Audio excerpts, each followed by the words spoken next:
Okay, we're going to talk about themes briefly. Now, the reason I've left this till last is that although everyone frets over how their website looks, in practice you've actually got a bit of time to get this sorted out, because the most important thing in my mind is to get some content up there and get Google crawling round, because until they've done that, humans aren't going to even look at the site anyway apart from you. So you can do content first, which is what I'd suggest, and then themes soon after. The default nowadays is 2012 theme, which is, as you've seen, quite ugly. Now, to my mind, obviously change that wording, but to my mind I'm quite happy with that, because I want people to, if I'm doing a site, I want people to basically read the text, look at the images if need be, and click on links and buy stuff. But a lot of people prefer to have something that looks a little bit prettier. If you've got, like I showed you with HostGator where it installed earlier versions, you'll have probably 2010 and definitely 2011 themes there as well. If it's gone straight to version 3.5, you won't. You'll just have the 2012 theme, the one that they're happiest with recently. But any other installed themes, you can click on the thing that says Live Preview, and it does what it says on the tin. It gives you a preview of what the site would look like, and basically all that's done is change the header. But you can also change the tagline, so and that happens as it goes, but it won't save it because I'm not going to tell it to. You can change the colours, so just clicking light or dark will give you that. Personally, I don't like reversed out text, which is where it's white on black. I much prefer black and white, it's easier to read. The layout, content to the left is standard nowadays, don't change that unless you're graphics designer freaks, but basically don't change it. Header image you can change. Background image, I tend not to use one, I find it distracting. Static front page is what we set on the other one, so you can cancel out of that.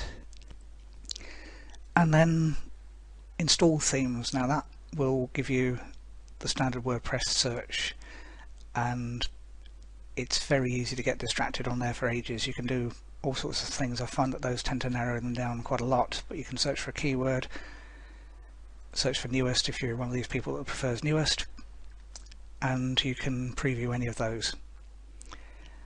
And so you choose one that you think looks okay, you can preview it, and it now previews you what your current site would look like ish on that.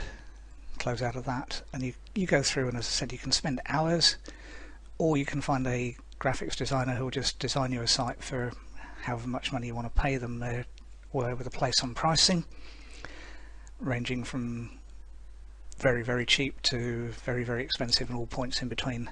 And you just tell them you want a WordPress design, or you can go to a site like Theme Forest, which the URL for this will be in the PDF that accompanies this course. As you can see, there's 8,000 at the time of viewing, and you can search by WordPress, which is what you want. Now these are themes that other people will have used. That's fair enough. And again, you can choose whatever. So you want a corporate look, you can go for that. It doesn't much matter with the fact that other people have used it. You won't be the only one in the world. There's millions upon millions of websites out there. And if you're going to search, it'll default by date. Don't do that. If you want a shortcut, go by sales. So you find the site designs that have been, and they're roughly $50 at Theme Forest. They're not much different. Some are $45, some are $40, but most are $50, $55.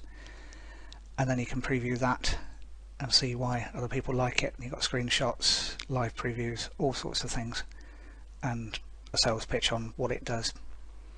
So if you're stuck for a theme, Theme Forest is a good place to start if you can't find one in the default themes, but there are loads of those, and some, again, if we go for a search, one word I often just type in is premium, because those tend to be